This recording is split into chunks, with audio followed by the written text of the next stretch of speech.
the committee? Okay. If I to fill out a card? No one to speak? Did y'all want to address the committee? No. Mr. Chairman, he's on the Public Works. Oh, he's on Public Works. Parish President and Finance Report. Mr. Reed. Yep, I'm sitting in for Jesse. I believe the finance report was given to you in your packet.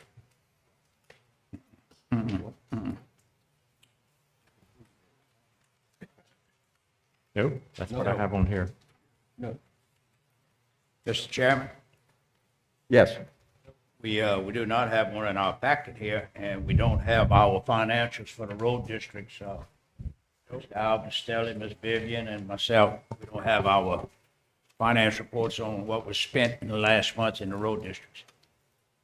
I apologize for that, but that's what is on my agenda. It says in their packet. No, it's not. Okay. Okay. Mr. Reed, while we're on finance reports, last Tuesday, last week, I requested financial information from the president, and I didn't hear anything or received anything. So on your desk and on the desk of each of the council members, there's a public records request for financial information, and I just wanted to make it public that I'm seeking this information, and I will wait diligently to get it, but at least somebody needs to contact me within 3 days and tell me they're working on it. 10-4? 10-4. All right. I'll pass. Moving on. Update on the list of all vendors and amounts of funds that were made at the barbecue festival. Who had that on the agenda? Ms. Nancy? Lejeune, no, Lejeune. No. Mr. Lejeune.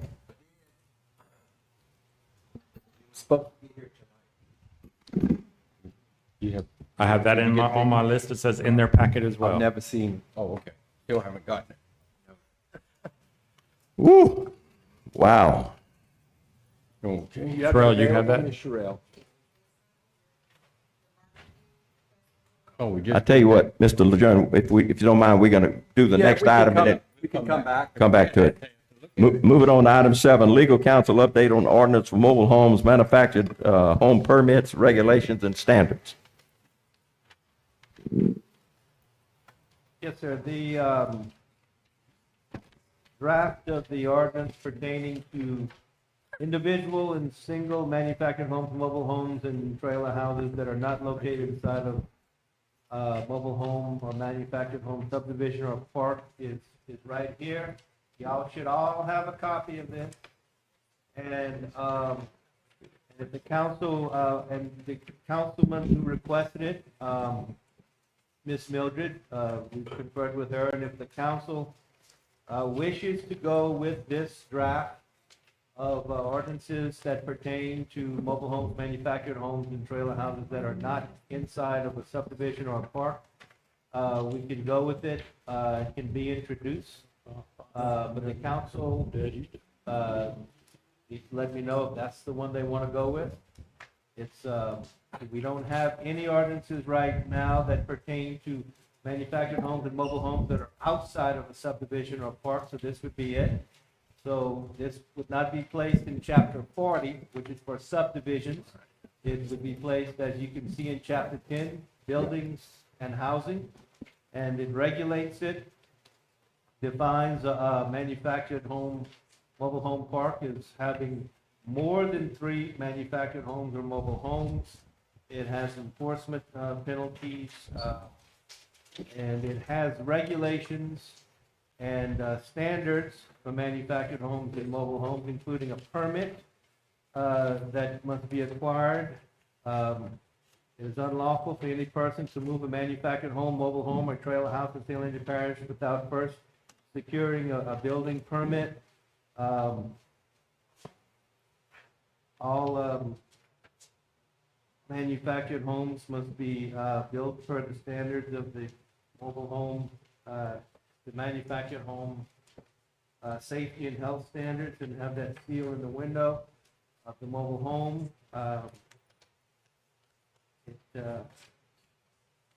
you can see each manufactured home or mobile home area has to measure at least 8,000 square feet. Manufactured home, mobile home, or trailer house lot served by a public sewer system approved by Louisiana Department of Public Health shall not be less than 125 feet wide along the public right-of-way. No manufactured home, mobile home, or trailer house shall be located closer than 30 feet to any other manufactured home, mobile home, trailer house, or permanent building. Manufactured home, mobile home stands and trailer houses shall not occupy an area in excess of 1/3 of the respective lot area. All entrances has to have steps of precast concrete, properly laid bricks or treated lumber. All manufactured homes, mobile homes must be provided with anchors as per the Department of Housing and Urban Development. The lot area for manufactured homes, mobile homes, and trailer houses shall have a parking area for at least 2 vehicles.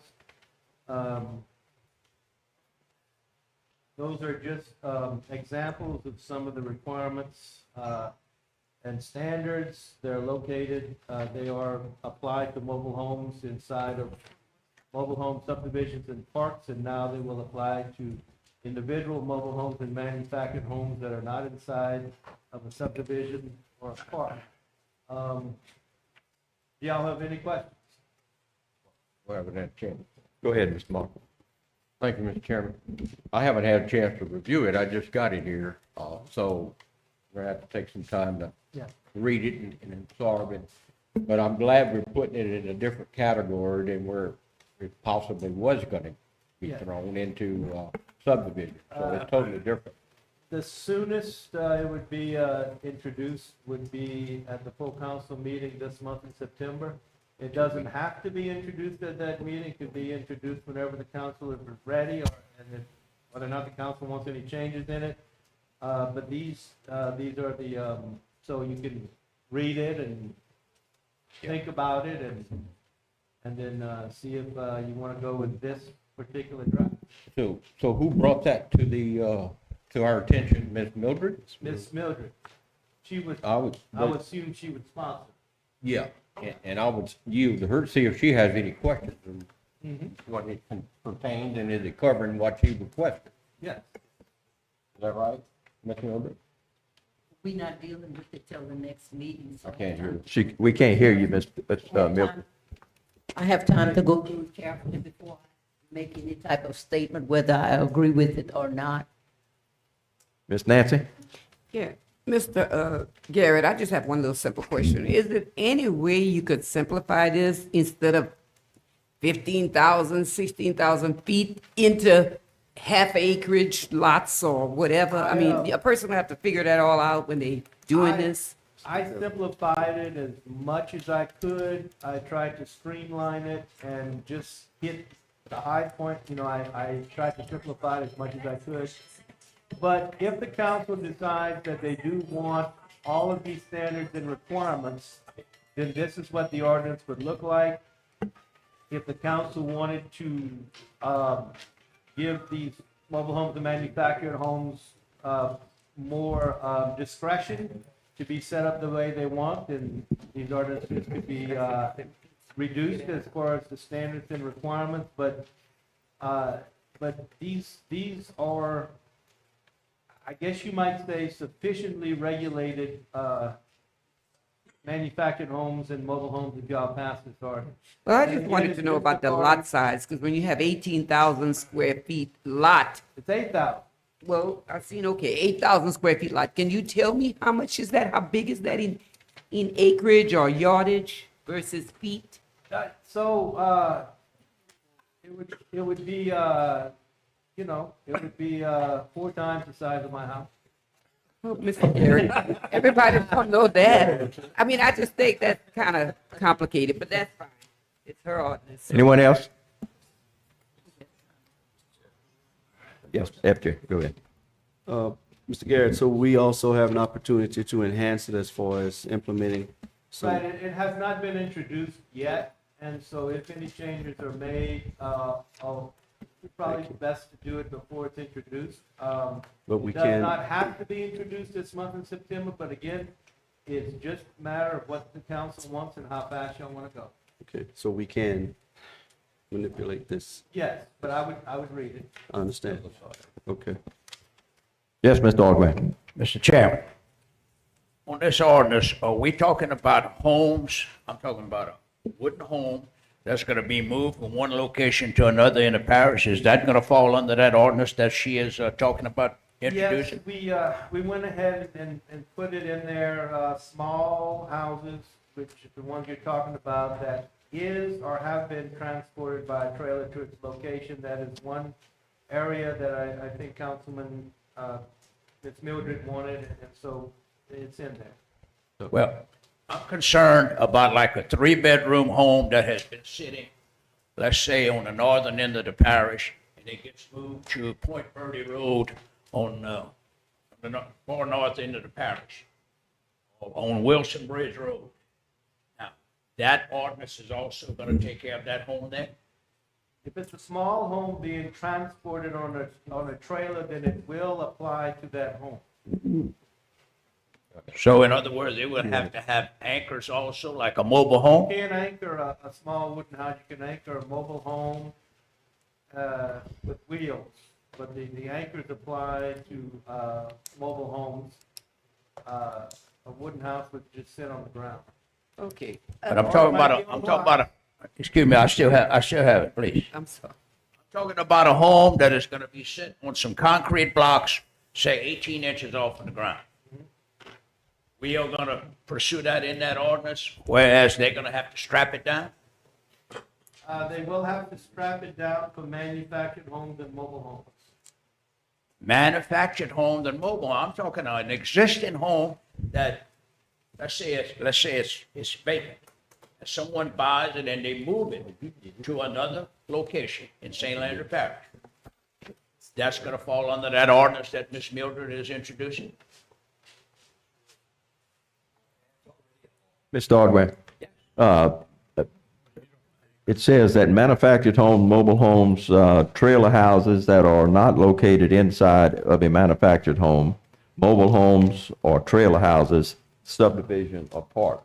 So we talking about, you're talking about a house that's moved. A house that's moved, let's say the house had been lived in for 25 years. And the Not a people- mobile home, It's not a mobile home, it's Just just a- a oh, okay. regular house, 3-bedroom, 2-bedroom house. Is that gonna come under this ordinance, It's already into law. I don't think so. sir? That is already the law. It is. Well, That do if you have a copy if you of that law? If you build a new home today on piers, it has to have straps. If you move an existing home to a different location, they have to have straps. That's what I'm asking. It's That coming is the under law this- already. It's coming under this ordinance, or we have a copy of that, that's an ordinance? I'm sure they can get it for you. Okay, well, I'd like to get a copy of it because of the fact that some people are asking those questions. I think we have a councilwoman, Miss Nancy, who had to do the same thing. Yes, sir. I did myself. Did it yourself? Yes, sir. Okay. That is the law. Well, I just think Okay. that we need to be presented with that so people, when they ask you, it is the law, all right? It is, yes, sir. When the But what's inspector happening came is- out, it had to be done.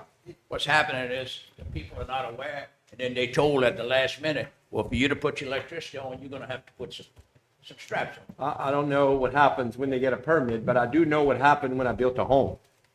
Okay, thank you. Yes, sir. Go ahead, Mark. Go ahead, Ken. Thank you, Mr. Chairman. Mr. Timmy, is that gonna be basically something that has already previously been looked at from a permitting process I think that's from FEMA. from FEMA for the stripes? Okay. So Yeah. there's something in writing that, would assume that covers that? When the inspector goes, Yeah. Something from Department of Housing and Urban Development that requires the anchors and tie downs for the manufactured homes and mobile. Okay. So it's all, And that's in the ordinance. Department it's of all Housing and Urban inclusive. Development. Okay, that's good. That's what I'm wondering. Thank you. Mr. Chairman, you had another comment, ma'am? Okay. I We all do. good? I do. We're good? My main concern, if y'all recall, I had asked that we put something in place to make sure that before a permit is given to have something moved some kind of way, to get pictures or somebody go and check it and see that it's something that's movable. Because I have a situation that I encountered in my district, and a permit was given, and the permit was given for something that looked like should have been just salvaged. Scroll. So that's why I wanted them to put something in place where they would at least go and throw their eyes on it and make sure it's presentable. So, according to this ordinance, they have to present, pictures of each side of the Okay. house, and the pictures have to be at least 3 inches by 5 inches. In regard, this ordinance says that. Okay, Wait, well, if I may, Ms. Mildred, sure. I would want to suggest that at this point, just accepting pictures, you don't know whose house you're getting That's pictures true. of. That is And true. then you have something that should be destroyed being moved. We have to word that correctly. We need someone to go out there and inspect. And so the ordinance clearly, requires and authorizes the physical inspection of the Okay. home before anything is done with it. Okay. And, Mr. Chairman, Hold on, Miss Nancy? I'm sorry, I don't mean to stay on this subject too long, but it can get complicated, and when we look at this ordinance, I think one thing, since Mr. White just mentioned, it brought to mind to me about a visual seeing a house and looking at it and saying, well, it looks like it should be moved because it was in good condition, and, it can be moved, but we also have to consider sometimes it's what you can't see, like termites, like, things that's in the walls that we can't see. So that's why I say it's gonna get complicated, because you're gonna require a certified inspector to be able to look at the roof, to see that there is not damage there. You're gonna have to look at it to see the floors underneath where you can't see. So it's not just saying somebody can go look at it and say, before they give the permit, you really do have to have somebody that knows what they're looking for to see, because this house can go to another area and bring more damage. Or it can go and be a really nice house, looks terrible, and can be remodeled to look like something nice. So it can get complicated. yeah, Another thing I think should be pointed out is that the ordinance says, each manufactured home or mobile home must meet the National Manufactured Home Construction and Safety Standards and must display a CO certifying that it was built per the standards and built within the last 15 years. The manufactured home or mobile home owner must provide proof of age of the manufactured home or mobile home before the permit may be issued or the home located in St. Landry Parish. All manufactured homes, mobile homes, and trailer houses must be found upon inspection by St. Landry Parish government to be safe and fit for occupancy. And those rules are where? What's to determine if it's fit and safe and all this? Do we have That's- policy on that? Well, that's within the discretion of St. Landry Parish government. They could, compile whatever standards or checklists they want. It has to, if it's got a hole in the front door, that would be a red flag right there. I guess where I'm going with this is we need to get a copy of what the regulations are. The checklist is, Pardon? the checklist. A checklist. There is a checklist. Yeah. Yeah. Maybe you can could have get an that to us? inspector with the checklist, we'll go through it and. Okay. Mr. Marks? that could be covered. Okay. All right. Any other questions? Moving on, we're gonna go back up to number 6, and we've got the data on the barbecue festival. Mr. Lejeune, you wanna summarize? I do. Want to talk in the mic? Thank you. Sorry. It looks like we took in about $140,000, of which 56,000 was donated to the festival by a sponsorship, and it looks like we had an expense of about 147,000, gave us a shortfall of somewhere close to $7,000. I have a question. What's allocated transfer? Can't answer that question. Anyone So can? that's I just asked, that was set aside when the budget was set up. That was budgeted for Barbecue Fest. Are you they saying were- in our budget, we have money allocated for festivals? That's, yes, it was. Are you saying that? Fund 91 is what I'm being told. Fund 91. Yep. That What is, $50,000. what is was Fund budgeted. 91? That I don't know. I can't imagine we spending taxpayer money promoting festivals. Guys, come on, please. I've had festivals that when I was a mayor, we put on, but we got sponsors to pay for it. Mr. Ordway. I had asked and got a motion passed that we have a list of the vendors with this barbecue fest activity. So it's not in the packet here. So, let me finish up there, Mr. Reed. So we put $50,000 of taxpayer money into this festival. Is that correct? That's what I'm. Is that what you It- understand? it was budgeted, yes, that's what I'm understanding. 50,000 and, well, it's a little more than that. It's 56,694 because we ran a deficit. Is that correct? How do, well, who paid the $6,659? This is what I'm So, understanding. Mr. Chairman. Go ahead, if I may, Mr. Marks. This is only one entity, correct? It's just this specific festival. Okay, so the 50,000 we're talking about is just specifically for this festival. That's my understanding. We have more than one festival in this parish. We got a spook house coming up, We got what? a spook house, Yeah. and they're getting sponsors for it. I read it on Facebook. I think it's $750 for first and So, $500. so do we have money allocated for that as well? I do not know that. Okay. Anybody would be able to tell us?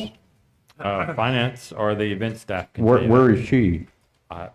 That I don't know. Okay, well, Isn't she required to be here, Mr. Reed? Yes, she's required to be here You know according to more the than I do charter. on that, yes. okay. You know, this don't look good. This doesn't look good at all. Yes, sir. In the microphone, please. This net income, according to my figures, this is not a net income. enough. We can't hear you. This net income, according to my figures, that's a minus. It's not a net. When you have parentheses, that's a minus. Yes. Minus. Yeah. Yeah, so that's We lost the- So six, we lost $66.59. $6,659. You gonna suck it in my mouth? Say that again, say that again, Ernie. You got your head down. Ernie? Sir. Go ahead. What did you say? I'm paying $6,659.64 in the hole. In the whole, plus $50,000 that we put in it with No. taxpayer money. You wanted a list of the vendors, you said? Yes, sir, it was asked and it was passed. I made the motion, Mr. Edwards seconded the motion, that a list of all the vendors be accompanied with this list here with the financials. Miss Nancy? Most probably can get that from Alicia I'm sorry. Smith. She's the one that puts together the vendors. No, no, that's CC Savoy. CC? The Alicia event staff- doesn't- Alicia is not in part of the event staff anymore. Oh, okay, she's not there. I'm finished. You okay? Nancy? Okay. Well, my question is, Nancy? I didn't attend the festival, unfortunately, but, entertainment expenses, 69,000. Please talk in the mic, Nancy. Entertainment expenses was 69,000. I was just wanting to know, what was the entertainment? The bands, Oh, they had several bands? yes, ma'am. Okay. Bands all day long, And okay, thank you. yes. You done, Nancy? Yes, sir, thank you. Okay. Anyone else? Okay, go ahead, FJ. Mr. Reed, what fund did the monies come from for entertainment? I'm being told 91. Fund 91. Okay, let me put that there. Anyone else? Well, I know- asked Mr. Taylor that, Go ahead. it be asked again for the list of the vendors through your committee. Go ahead. I'm asking that y'all pass a motion to get the list of the vendors through your committee, through finance. Do we have a motion? So move. We have a second? Second. We have a motion and a second. Madam Clerk? Mr. Ken Morris, Yes. Mr. Timmy Legend, Mr. Ernest Blanchard. Yes. Mr. Foster Oliver. Yes. Motion forward. Thank you. You know, I remind everyone that sits at this council table that we facing a $4.6 million deficit at the end of the year, and we're paying $50,000 for a festival. Ladies and gentlemen, that's not right. Moving on. Can I ask a question real quick? Mr. Somebody Wayne, speaking? is it vendors you're strictly, or you want Vendors, sponsors? The list of the vendors, sponsors, whatever you want to call them, Well, you Mr. got two Reed. different So vendors are the ones that Yeah, go you there want and both sell of them. items, and sponsors are the Okay, ones that well, pay. So which one your is- sponsors. Okay. Excuse me, sponsors. The sponsors. Yes, sir, the sponsors. Why not both? How about both of them? Motion. Okay. All right, y'all want to amend the motion? Yes. We have an amendment to the motion. What state your amendment? Well, we're basically gonna cover not just the sponsorship, but the vendor deposit as well. Vendors and. Do we have a second? Second. Madam Clerk? Mr. Timmy Legend. Yes. Mr. Ernest Blanchard. Mr. Foster Oliver. Yes. Mr. Ken Morris. Yes. Okay, motion forward. Mr. Taylor, I just have one question. It's not I'm not. Go ahead, I just- Nancy. I just wanted to know about the allocated transfer. I know he said that we budgeted $50,000 for this. So was it budgeted 50,000 for next year also, or is it just, that was one time? We'll have to find that out for you. Thank you. Okay, move on. You done, Nancy? Yes, sir. Okay, Thank moving on. Thank you. Item number 8, forward to full council, resolution 024-2025. A resolution authorizing the St. Anthony Parish President to opt in, opt out of FEMA temporary housing shelter assistance, expedited temporary housing assistance, waiver of land and use permitting for year 2025. Can anyone bring us up to date what this is all Yeah. about? So that's GoSEP. We do it every year. Y'all have opted in for the last 2 years. It's been a statewide program. Okay, I see, 2 years. DOTD is going to provide No, 10,300. that's a whole different resolution. That's for the airport. Oh, I see that, I'm sorry. The temporary So- housing just so- allows, if it doesn't activate, unless FEMA activates the housing program and the parish agrees to activate it on the parish level. And then it allows us to waive some of the land use ordinances to allow for quick houses to be put up for temporary housing for people affected by the storm. It's a one-year program. The houses cannot stay there longer than a year, or they have to fall under the new ordinance or the current ordinance and have to follow those guidelines. And It that's is part of renewed your every year. bailiwick, so you know the particulars. Yes, it is it renewed gonna every cost year. the parish It's any money? required by law. Is it Sir, going to cost the parish any money? no, it does not cost the same money. Okay. Second, do we have a second? Second? Okay. And, excuse me, Mr. Chairman, we want to, y'all were finished with the parish president finance report? Because we didn't take a vote on that either. We have one more, Would you say that again, Sherelle? you have one more resolution. No, but the parish president finance report is before that. You want to do it now? Yeah, we got a motion now. Okay, we'll go back to it. Okay. Resolution. Sure. Mr. Ernest Blanchard, Yes. Mr. Foster Oliver, Yes. Mr. Ken Morris, Yes. Mr. Timmy Legend. Motion forward. Okay, now we'll do the parish president finance report. Do we have a motion? Yes. So, Second. Okay. Mr. Foster Oliver, yes. Mr. Ken Morris, Yes. Mr. Timmy Legend, Mr. Ernest Blanchard. Yes. Motion carried. Number 9, forward to full council, resolution number 208-2025, a resolution authorizing the president to execute an agreement with the Louisiana Department of Transportation and Development for improvements at the St. Anthony Parish Airport. That's standard procedure. So that's, Mr. Reed, that's Yes, so that's the $10,306. General Aviation Maintenance Program. The General Aviation Maintenance Program is we turn in invoices on certain categories on maintenance, equipment, fuel, belts on the lawnmower, things like that. We turn it into the state DOTD. They review it and then they can reimburse us 50% of the cost. No match on our part. No, we've already paid for it. They're just reimbursing us half of what we spent. Do we have a motion? Second. Madam Clerk. Mr. Ken Morris? Yes. Mr. Timmy Legend?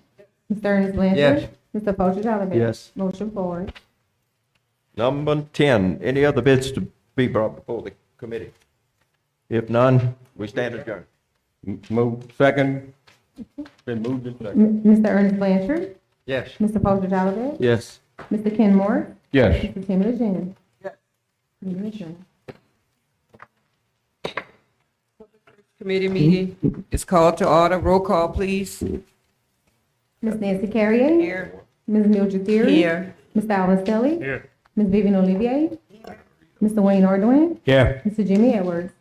Thank you. Yes, persons to address the council, Mr. Randall Fontenot.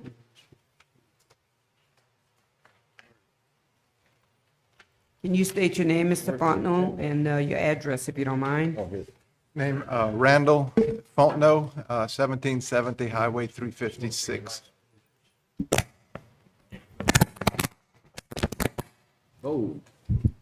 Okay, Everybody heard that so far? I don't In think so. Sunset. Could you say it again, if you don't mind? It's Mr. Fontenot? Randall Fontenot, 1770 Highway 356 in Sunset, Louisiana. Actually, the address is in Bristol, if you know where that's at. Yes, we do. So I'm here to address the council. I've applied for the Cooley Cross Drainage District Board to be on that, replacing Mr. Royland Sabwa, who passed away recently. That's who I am. Any questions? Any questions? Chairman? Go ahead, Mr. Mr. Taylor. Chair. Yes, Mr. Taylor. You recognize Mr. Taylor? Can't hear, did she? You're recognized, Oh, I'm Mr. I'm Taylor. sorry. Tell us a little bit about your background, sir. Okay, well, I won't go back 71 years, but I'll Well, all right. Let's start college. The last 20. I have a degree in agriculture from USL. Okay, And I've worked for the federal government for 31 years for USDA Farm Service Agency making farm loans. perfect. Thank you. You're welcome. Anybody else? Anybody else? Okay, thank you, Mr. Fontenot. Thank you, Mr. Fontenot. Yes, okay, Public Works Report, Mr. Swallow. We Boomax 14 roads. Mr. Swallow, Your mic. if you don't mind, yeah. I apologize, I'm sorry. Boomax 14 roads, covered installation on 9, debris removal on 65, ditching of 5 roads, grading of 72, materials spread on 4 roads, patching 39 roads, shredding of 30 roads, sign installation on 11 roads, tree removal 13, and repair 16 washouts. Did we accept the Public Works, Madam Chair, I have a question for Mr. Swallow. okay, I'm looking at the expenses in the road district. We can't hear. 50 brackets, 50 other cross pieces for some road signs. That would be all in District 9? I don't, you know, we asked for material and it's up to the office that they determine where it's taken out. If I give you a copy of this, you're gonna find out if it all Sure. was done in District 9? I'm concerned because it's $866 worth of And material. that's those cross brackets that go on the sign. Yes, that's a lot of brackets at one time. I know I have a lot of, there's some roads in my district, but I'm just wondering, you know, Yes. looking at the dollar signs. I can find out. Okay, I'm gonna give you that copy, and I'd like it back. Okay. is that it, Mr. Ordway? Anybody else? Mr. I move that Swallow. would accept the report. Okay, we have a second? We had a second? Yeah, Ms. Bibb. Okay, thank you. Ms. Mildred Theory? Yes. Mr. Alvin Stelly? Yes. Ms. Vivian Olivier? Mr. Wayne Ardoin? Mr. Jimmy Edwards? Yes. Motion carried. You want to vote? Yes, you voted yes. Thank you. Okay, number 5, forward all applications for 5 appointments for the 4-year term to the Lawtell Gravity Drainage District Number 11. So So moved. moved. Second. Mr. Alvin Stelly? Yes. Ms. Vivian Olivier? Mr. Wayne Ardoin? Yes, Mr. Jimmy Edwards? Yes. Ms. Mildred Theory? Yes. Motion forward. Number 6, forward all applications for 2 appointments for a 4-year term to the Calle Gravity Drainage District Number 1. So So made. Ms. Vivian Olivier? Mr. Wayne Ardoin? yes. Mr. Jimmy Edwards? Yes. Ms. Mildred Theory? Yes. Mr. Alvin Stelly? Yes. Motion forward. Number 7, forward all applications for one appointment for the remainder of a 4-year term to the Cooley Cross Gravity Drainage District Number 22. So moved. Second. Mr. Wayne Ardoin? Yes. Mr. Jimmy Edwards? Yes. Ms. Mildred Theory? Yes. Mr. Alvin Stelly? Yes. Ms. Vivian Olivier? Motion Yep. forward. Number 8, forward all applications for 2 appointments for a 4-year term to the Eunice Gravity Drainage District Number 9 So of moved. Evangeline Second. and St. Landry parishes. Mr. Jimmy Edwards? Yes. Ms. Mildred Theory? Yes. Mr. Alvin Stelly? Yes. Ms. Vivian Olivier? Yes. Mr. Wayne Ardoin? Yes. Motion forward. Number 9, discuss ordinance requested for Ward 1 South Drainage Retention Pond. Councilman Wayne Ardoin. Yes, Madam Chairman, thank you. Some months ago, we brought up, Ward 1 South Gravity Drainage District, brought up, board members came, along with the engineer, Mr. Boanni, who is present, and they asked that a retention pond ordinance be put in place to help as far as for drainage. Like in your case, Miss Nancy, across from Country Ridge Road, where they built that complex, there's a retention pond that was put in because of the water that's gonna flow under Country Ridge and go in that Sandals property where the soccer field is at. It was brought up, it was introduced. Mr. Bellard advised that he thought we needed to do that parish-wide. And Mr. Boanni, I'd like for you to come up. They've had meetings in reference to this. Mr. Garrett Dupichin was present, and nothing has been done. The Drainage Board would like for us to go ahead with it, if we can go ahead with it just for Ward 1 in South Drainage District, if it's not going to be done parish-wide. It's to alleviate some situations where a subdivision is built, like a housing where you are at in Country Ridge, so that the water, we can contain the water. Okay, so you want Mr. Joanna, you want Boanni to come give up and sort of explain what we are talking about? Good evening, council.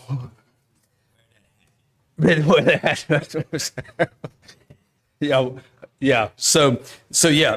I guess about a year ago, I think we came. The Ward 1 came on behalf of the board. We do some engineering work for Ward 1 South District, and we had put together over several months last year a detention ordinance, kind of pretty much based on Ascension Parish's ordinance.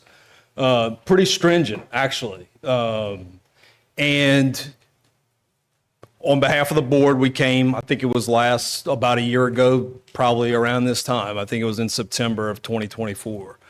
And at that time, I think it was the vote by the council and the parish president that they would not like to see that done just in this district, in this drainage district, but parish-wide. Start to look at how do we, start to address, some issues that the parish has with drainage.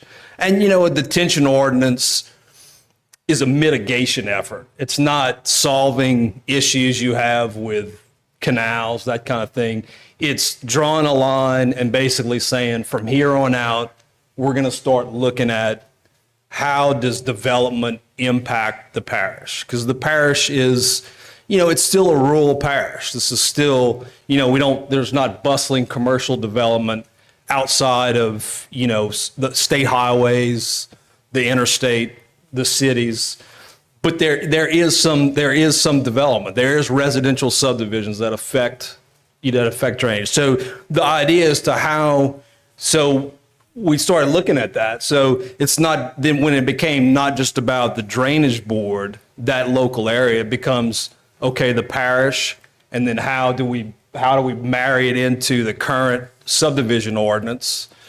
And then it brings up, so the detention ordinance, as it is sort of like a recipe of saying someone wants to build a residential subdivision, or someone wants to develop commercial property, which sideline there, that's another part where this detention ordinance comes in. It's not just about, we talk a lot about subdivision ordinance, you know, when someone builds a subdivision, because that's what we see. We don't see much commercial development outside of the state highways, and that really involves DOTD, which is another reviewing agency, and they pretty much handle that part of drainage impact.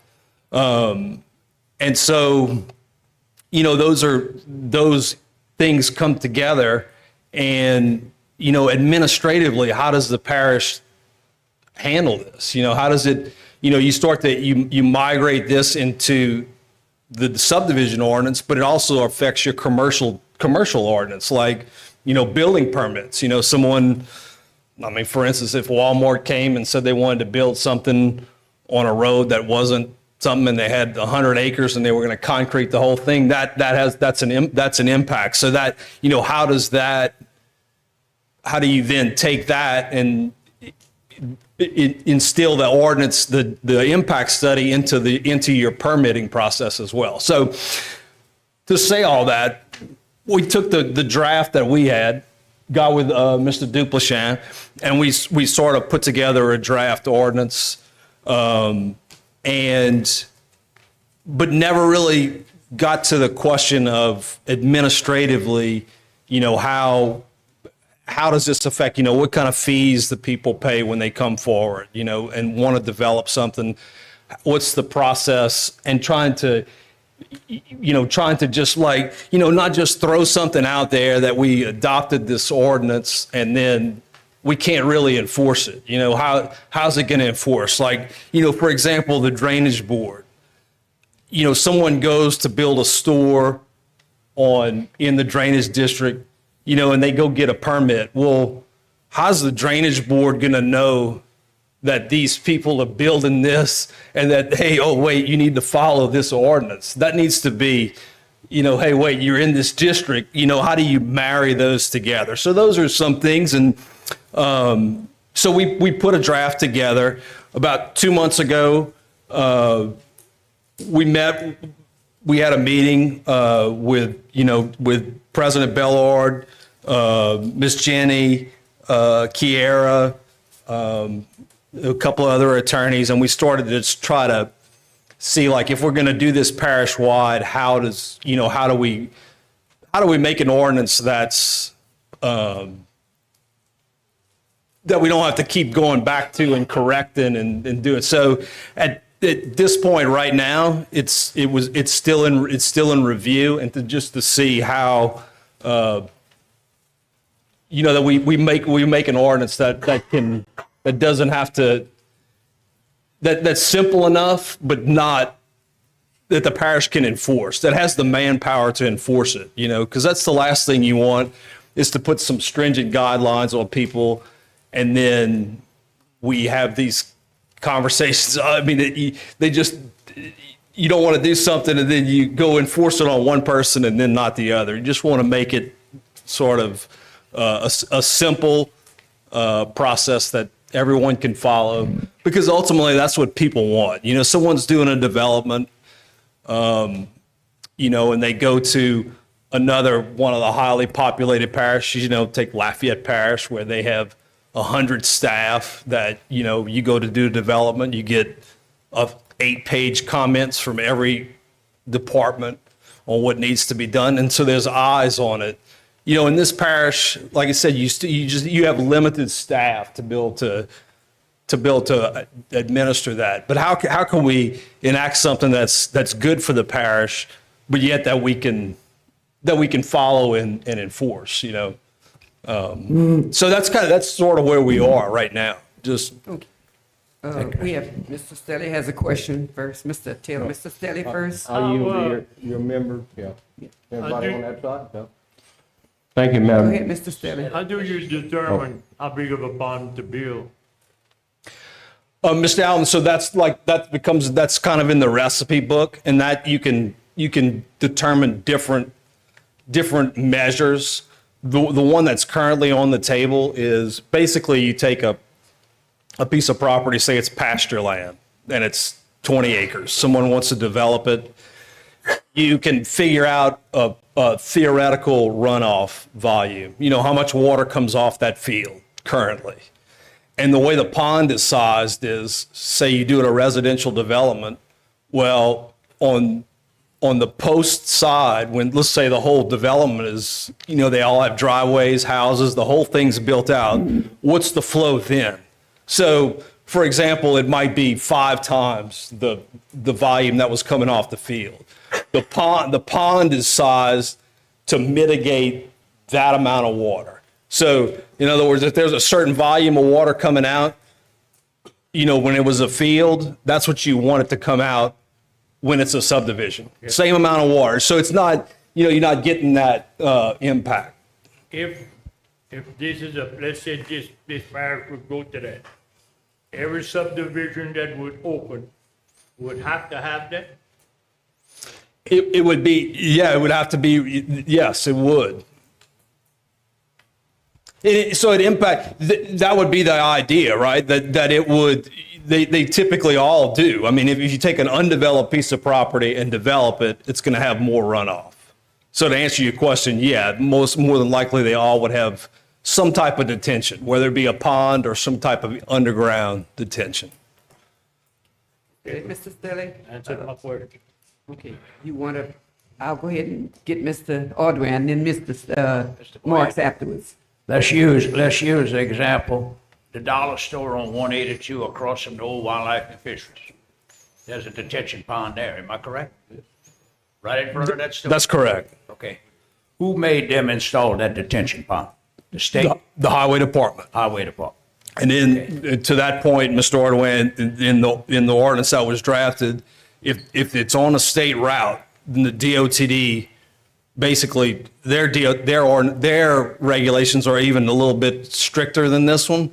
So that would trump it, and the parish would just require a copy of that impact analysis. And when DOTD approved it, the parish would hence follow forth, But then if the parish does not want to do it parish-wide, then Ward 1 South would like to have it in that area because of the highly populated subdivisions in the area, and it's causing a little problem as far as for runoff.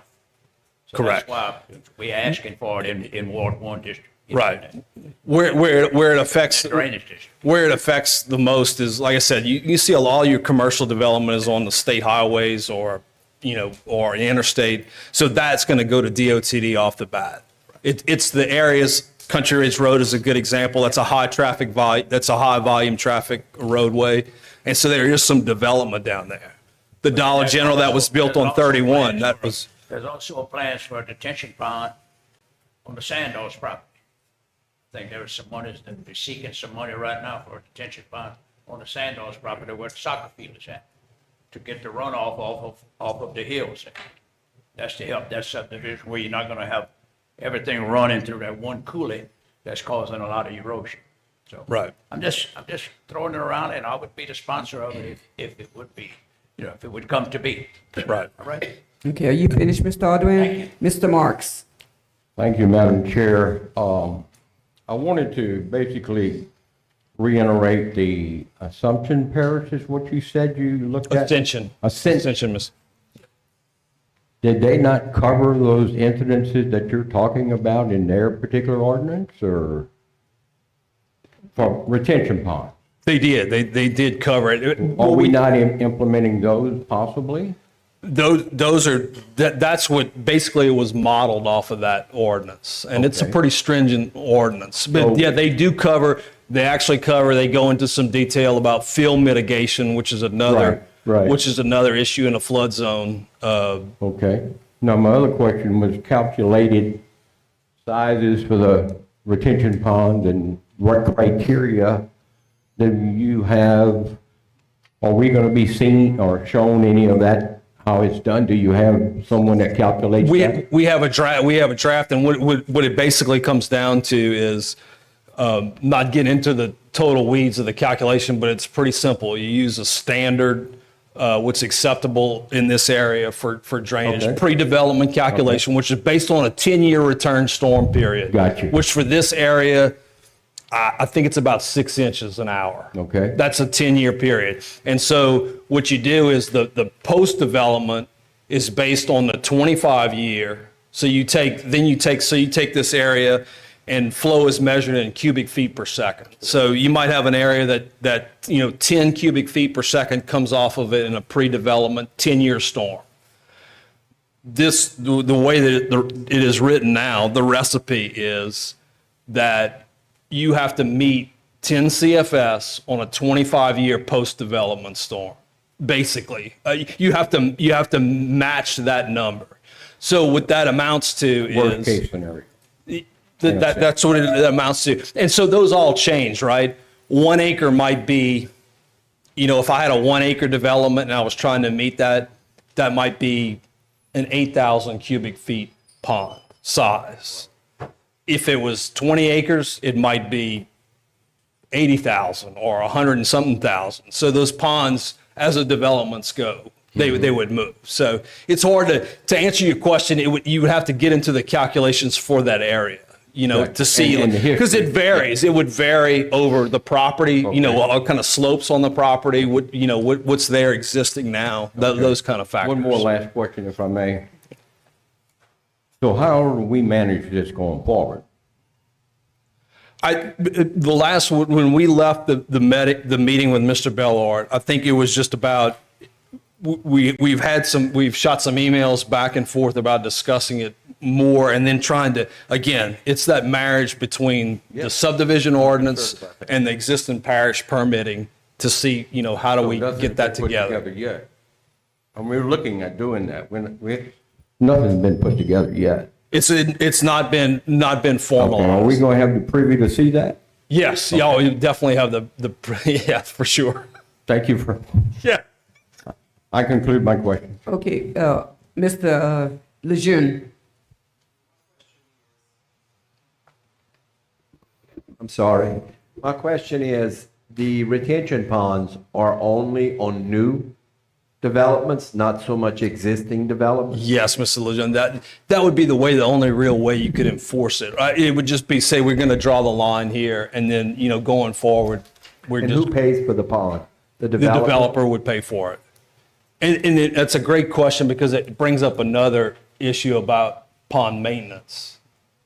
Because everyone talks about, like, it's so great. And so that, again, to talk about how that marries into the current ordinance, you have to start talking about homeowners association. I mean, the parish doesn't want to sit there and probably maintain all these detention ponds. So it's going to be, you're going to have a homeowners thing, and that always doesn't work out the greatest either. You know what I'm saying? And so so we've had probably 20 years of detention ordinances throughout. It's been a growing trend. And that is one of those factors that, I mean, you can go by some of them and you can see the grass is 8 feet tall in them, and they're basically like a wetland area now. And it's going to be how, that's going to be the next piece of like of just trying to, how do we maintain those? And the burden has to be on the developer or the homeowners association of the people. And sometimes that doesn't always work out so great. Okay, is that it, Mr. Lejeune? I'm done, thank you. Okay, Mr. Jolivet. Thank you, Madam Chair. Pardon my ignorance, but I'm hearing retention and I'm also hearing detention. Detention is with slow release. Retention keeps the water, so. Retention, which it's ponds? detaining. Okay, We're so looking at it as slow detaining.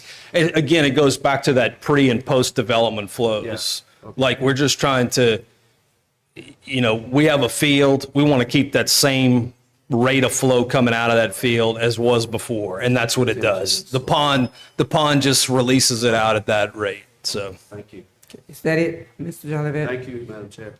Okay, Mr. Stelly. Is there a law on the depth of those ponds? Because if you dig a pond, and 2 years from now, let's say you dig it 10 foot deep, you're gonna have 8 foot left in 2 years from now, I guarantee you that. Because I've dug up a bunch of them, and they fill up. So what happens with that? Well, you're controlled by that. On ponds, in the tension theory, you're controlled by the elevation of the outlet, right? If your ditch is only 3 feet deep and your pond is 8 feet deep, you can only possibly store 3 feet of water in That's what there. I'm talking about. So- In the years, it's gonna just, so in 10 years from now, that pond's gonna be useless. It ain't gonna drain, it ain't gonna hold enough water to solve those subdivisions problem. And typically, the most common practice is a dry pond where it just slowly releases the water and it's kept at. But you're correct. The controlling grade is usually the outfall. But you're gonna have to dig it sooner or later, you're gonna have to clean that pond back up. I'll guarantee you that. More than Doesn't likely, make no yeah. difference how deep you dig it, it's gonna fill back up. Is that it, Mr. Stilly? I'm finished. Okay, I'm gonna get to you, Van. I just had one or two things to say. I'm glad he asked about who is gonna maintain it, because that was one of my questions. And I'm glad you said the landowners, because again, like you said, some of them look like wastewater, especially, I hate to say it, off of Crestwell Lane Extension, one of the banks. They have a retention pond, Walmart has it, and I tell you, it just looks horrible sometimes. So my question is this. Some subdivisions, depending on the status of the subdivision, some retention ponds look like a nice lake, and it has the fountain and all of this. So some retention ponds look like with all the grass. So if you remember, there was an incident that happened, and I'm just mentioning it. I think it was either in Broussard or Youngsville a few years ago, when there was no fencing, and someone drowned in a subdivision because of the retention pond. So I'm just curious to know, when we go forward, what precautions are we going to take if we allow those things to happen, where we have no protection for the residents of the subdivision when you have children or whatever? And another thing, when we're looking at retention ponds, or however the other word he used, location. Some of them are in the interest of a subdivision. Some of them, I think CBS Trailer Park has one, and I think is in the back. It may be a sewage, I think that one. But like he said, 182, theirs is in the front. So how is that all that going to be in the ordinance? The determination of the depth, the size, the location, the beautification, who gets, I guess it's the landowner, since you said the HOA, going to decide on whether they have a fence or not, or whether it's going to be beautified or not. How is all this going to be determined? And the last question, Mr. Audran, we started up with him talking about Ward 1 and the retention pond. So I know y'all had a meeting and y'all met, and if it is not accepted that we do parish-wide, how is that going to stand for his? Do we just going to vote on it, and we can make that last decision if Ward 1 gets to have it? Because I know Mr. Bella wanted it to be parish-wide, not just one area. So I know I kind of said a lot of things, but I'll let you. You did, Miss Carey. There was a lot of stuff in there. In terms of the pond, the protection of the pond, that is something that would go in, again, that was not addressed in any way, shape, or form in the Ward 1 ordinance. Like the Ward 1, again, is just dealing with the design of what's the recipe that someone needs to follow to get approval to put this development in. So that's kind of, and to your point, the depth and size, that all depends on the type of property and the development being put forth. I'll give you an example. If I took 5 acres and I put a big shopping mall in there, it's all concrete and a building, so it's going to have a ton of runoff. And the detention on that is going to be very high. That pond's going to be big. It's going to be a larger pond. For example, if I put 4 residential lots on there, completely different. It would go up. The detention would be much smaller. So the size of the pond matters. Yeah. And to Mr. Stelly's point, you have what they call wet ponds and dry ponds. A wet pond is usually deeper than the outfall.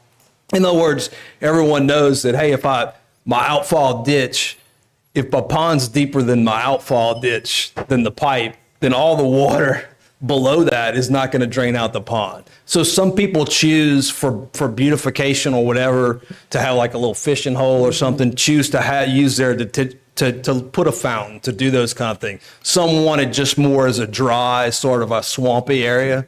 Well, Some normally- people like the old, having the grass grow, Well, and having yeah, native well, grass. that's the only thing I have a concern about is the fencing, and if it's by the road, and if it does get overgrown, are we gonna have it in the ordinance that they have, that they're gonna maintain it? Because when you're passing on I-49 Service Road, you're going by Hancock Bank, if you're coming around, the grass is really overgrown, and sometimes, it's hard. Some of them are fenced in. Walmart has it on 182, it's fenced in. So that was my biggest thing. It's a great question, and I tend to like overthink things to a fault to that point, and that's something that administratively, like Mr. Barry or something, like who's going to go, like we put that in the ordinance, for example, like, hey, you have to maintain the pond. Well, someone's got to go out and tell them, hey, you need to clean this pond up, and then. Okay, they don't clean it up. Then what's the enforcement? Well, then I think but then that's again, why that takes people to do that. And I guess that's why it should fall on in the ordinance and then code enforcement. It's just like keeping your grass cut. It's almost the same, because if you can't see the road, and then again, I was asking about location. Some are in entrances, some are in the exiting, and some is way in the back. So we have to also think about, when we are approving all of this, that we have to think about the safety too. So Correct. that's just the only And things. to- I was asking those things to be in the ordinance when y'all do discuss it. And to your point about location, so you typically want to put them on the downstream side. So if all the water, the lay of the land, the current lay of the land is to the front of the property, the natural tendency is you want to keep that natural flow, and you're going to put the pond in the front, because then you just outfall right there in the ditch. If it's to the back, then you're going to do that. The alternative to that is if you put in the back and the property lays to the front, then you have to lay a long lawn, and then that, people don't necessarily want to do that. It costs a lot of money because you'd have to build up the property or do some things, Well, I think Mr. Van has a couple of things that he wanted to say. Just so you know, that this ordinance will be introduced at the next meeting. So they do have the ordinance written. I believe you have a copy of it in your packet. I know mine. There's a copy of it in the packet. Yep, but it will be introduced at the next meeting. Parish-wide? That's what I'm being told, yes. That's what you're being told? Yes. All right. Okay. Well, Mr. Ordwin has. I think Mr. John Trahone wanted to speak on this. Okay. He brought it to me some months, a couple of years ago. Then the drainage district brought it up, and that's why we're here tonight. Mr. John? Okay. Thank you, Council. Thank you. Mr. John, if you could speak in the mic and give us your name and your address, please. My name is John Trahome. I live at 208 Muscatine Road. I wish this ordinance would have been in effect 20 years ago, because I built a house that never had water over the road or anything like that. And then Judy's Farms came, 200-acre ranch. And when it rains, the water comes to me. The ditches are not big enough, so everything comes up. I think you should adopt it and make it parish-wide, because you're worried about the ponds is when the water comes out, is the people downstream that you have to worry about. Every time it rains, I get some flood. And it's a good idea. They had some good points brought up. The ponds are not something pretty to look at, but when you get flooded, and everybody's getting flooded, as everybody knows, development happens, it's gonna come up. Mr. Stelly, But let me tell you something, Mr. Trahone.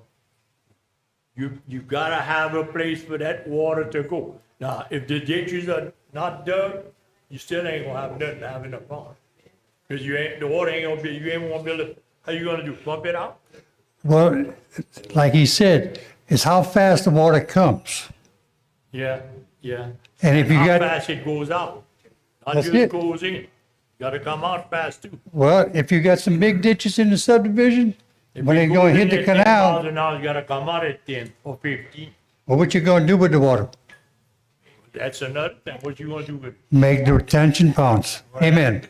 when you got a 5-gallon bucket, when it fills up, then where the water goes at? On the sides. It overflows, right? Okay, well, we'll look at the ordinance and do some further discussion, next month, I mean, on the end of the month, the next meeting on this. Okay, thank you, so we'll move on. Thank you, Mr. John. Okay, now we get into number 10, discuss the home rule charter.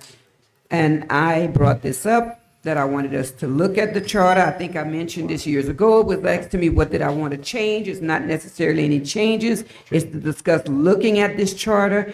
As we all know, we've been having a lot of different situations that have arisen that probably the charter never thought they would have to address.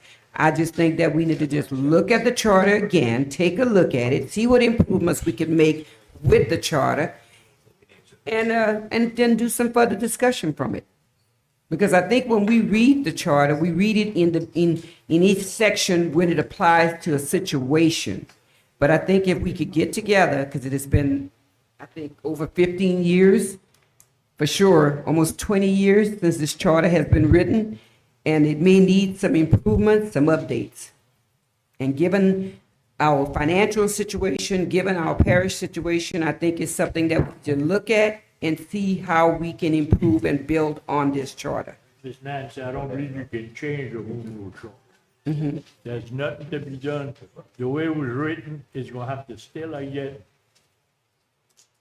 That's what I think. Okay, well, Garrett, do you have anything you can say? Can you change the home rule charter? Yes, I have the home rule charter here. When I saw that on the agenda, I didn't know what article Ms. Nancy wanted to talk about, so I brought the whole thing. There's 8 articles in there. And so, proposals to amend or repeal this charter may be made by 2/3 vote of the membership of the council or by a petition signed by no less than 15% of the total number of registered voters in the parish. A petition to repeal or amend the charter must contain the full text of the proposed amendment. Amendments or repeal of the charter, the time limits and procedures for the petition shall be the same as those for initial ordinances as proposed. Within 30 days after petition for amendment or repeal has been certified by the council as sufficient, correct, the council shall publish the amendment or repeal, parish government's official journal. Proposals to amend or repeal this charter shall be submitted to the parish electors at a parish-wide election that has been scheduled for other purposes or election of officials. The election must have been scheduled at least 90 days after publication of the proposed amendment or repeal. A majority of the electors must vote to amend or repeal the charter for either to be effective. Proposals may be submitted by the council and initiative petitions at the same election.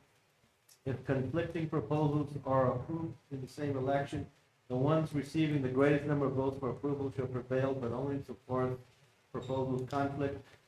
1 year must elapse after the passage or rejection of a proposal containing an amendment to the charter before the same issue can be resubmitted to the people for a vote. A proposal to amend this charter cannot be submitted during the parish government's first year of operation after charter adoption.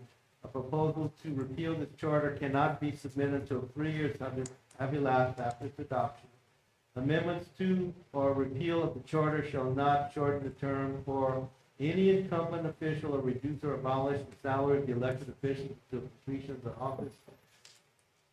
So that's the procedure for amending the charter. It's never been amended in 20 years.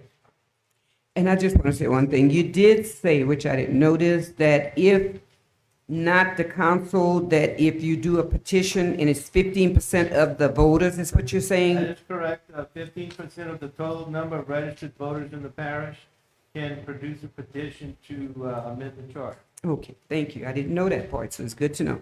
Okay, Mr. Stelly.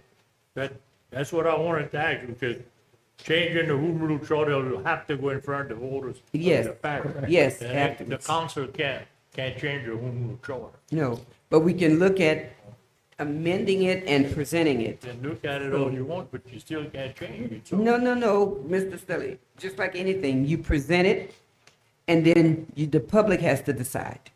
So we agree on that, but it's to start looking at it, and that's the question that I was having. Ms. Bibb, you have anything you want to say? Because I hear you. Okay, then we'll move on if anybody else have anything to say? Okay.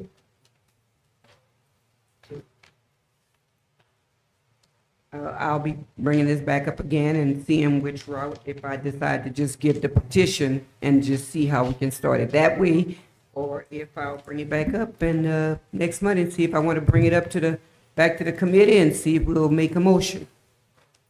Okay, number 11, discuss any other business properly brought before this committee. Madam Chair, Yes.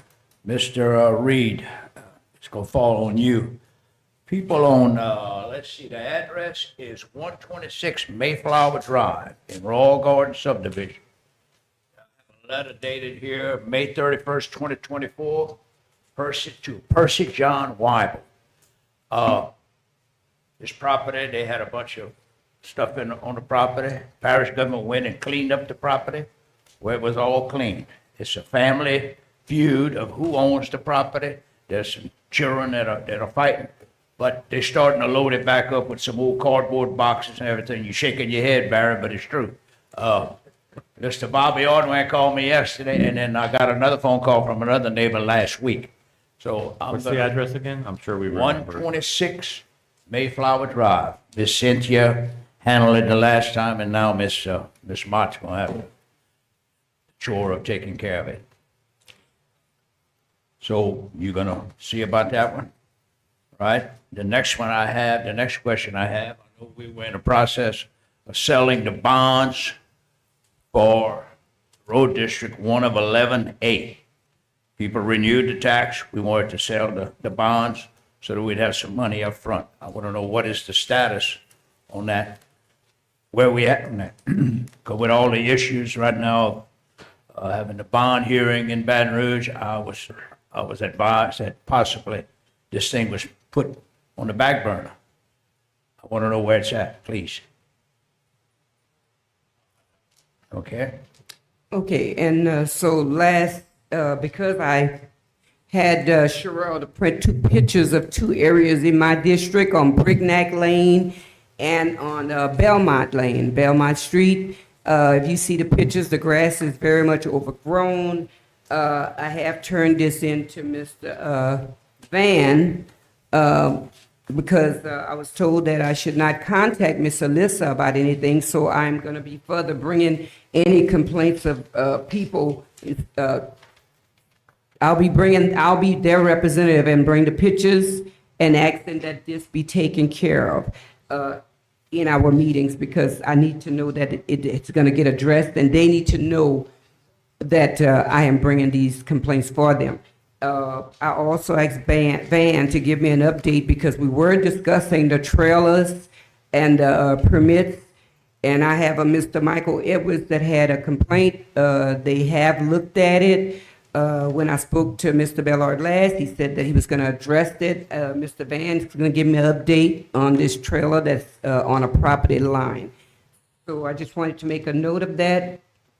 And if my constituents are listening, I am going to turn in your complaints and I'll be your representation. So if there's no other business, we can adjourn. I move. Second. Yes, I'm sorry. Roll call, Sherelle. Ms. Mildred Theory? Yes. Mr. Alan Stelly? Ms. Vivian Olivier? Mr. Wayne Ardoin? Yes. Mr. Jimmy Edwards? Yes. Meeting adjourned. Thank you.